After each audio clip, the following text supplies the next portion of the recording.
Le Costa Concordia, un mois après. Impossible pour les équipes de secours de s'approcher du navire, la mer est trop mauvaise.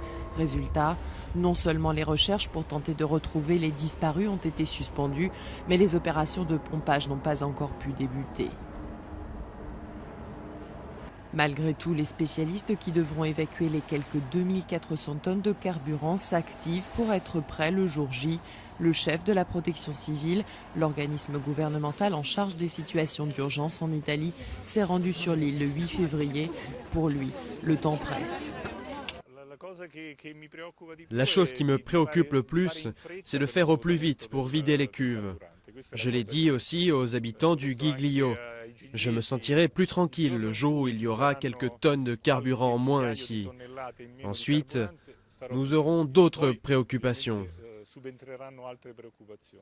Comme celle d'enlever l'épave, selon les autorités, l'opération pourrait prendre entre 7 et 10 mois dans le meilleur des cas, c'est-à-dire après la saison estivale, un motif d'inquiétude supplémentaire pour certains habitants de l'île. Bah oui, il faut l'enlever. C'est comme si vous aviez une voiture à l'intérieur de votre maison. C'est pas beau à voir, mais bon, peut-être que ça va attirer les curieux. Pour ces familles françaises dont les enfants sont toujours portés disparus, la vision du Costa Concordia est une épreuve. C'est la deuxième fois qu'ils viennent sur l'île. Ils sont ici pour demander aux autorités de continuer à chercher leurs proches.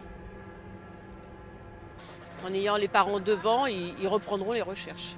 Je me dis que moi j'ai mes pieds au sec. Et ça se trouve, mes enfants sont là-dedans, en train de croupir dans de l'eau, coincés. Voilà, exactement. Je peux pas être bien, c'est pas possible. L'enquête sur les causes et la gestion du naufrage continue.